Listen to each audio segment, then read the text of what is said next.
Je suis allé hier à une réunion du centre de la Kabbale et ces gens-là s'intéressent au zodiaque.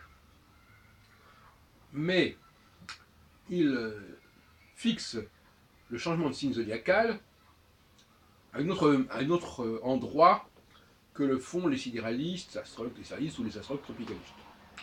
C'est intéressant parce que ça montre bien que cette symbolique zodiacale, et planétaire d'ailleurs aussi, peut s'articuler sur des substrats très différents. Par exemple, pour eux, le Capricorne commence à la conjonction Soleil-Lune en Capricorne, je crois, et non pas à l'entrée du Soleil dans le signe Capricorne. C'est tout à fait cohérent par certains côtés.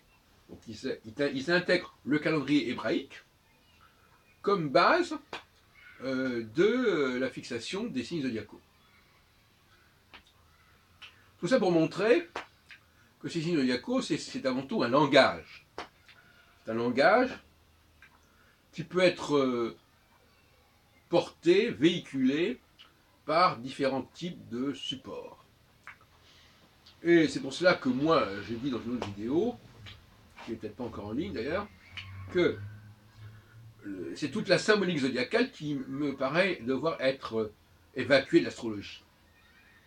Donc je mets toutes les formes de zodiaque à égalité, si on peut dire, dans le même sac. C'est-à-dire que finalement, il me semble que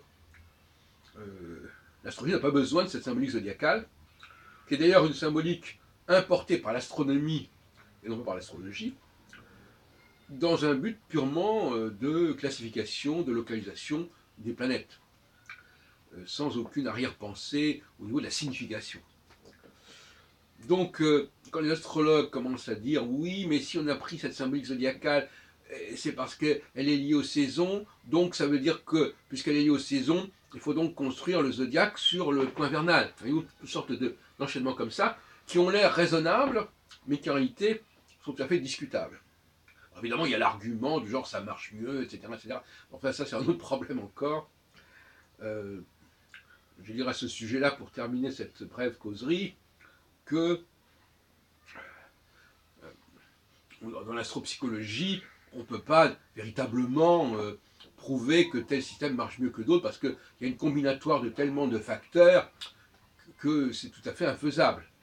Les seuls domaines où on puisse peut-être apporter un peu plus de certitude, c'est la prévision, c'est la datation, parce qu'effectivement, selon le système zodiacal, le système de calcul zodiacal que l'on utilise, on n'aura pas les mêmes dates. Et également, éventuellement, la médecine, sur laquelle j'ai beaucoup de doutes, cher à notre amie Catherine Lire notamment. Bon, est-ce que la médecine est un moyen de valider l'astrologie? On en a parlé, vous avez une vidéo à ce sujet. Moi, j'ai des doutes. Donc finalement, le seul domaine, c'est la prévision. Et d'ailleurs, Placide de Titis, qui a proposé, à la fin du XVIIe siècle, le moine Placide de Titis, qui est un moine italien, donc ça a donné donc à la naissance à la fameuse domification de Placidus. D'ailleurs, la FDAF a publié un bouquin de cet auteur, en 90, il y a bientôt 20 ans. Eh oui. Et donc,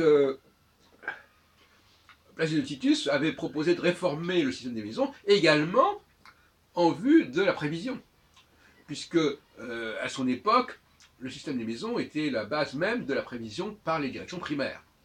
Donc finalement, la prévision a toujours été le critère permettant de trancher entre les différents systèmes.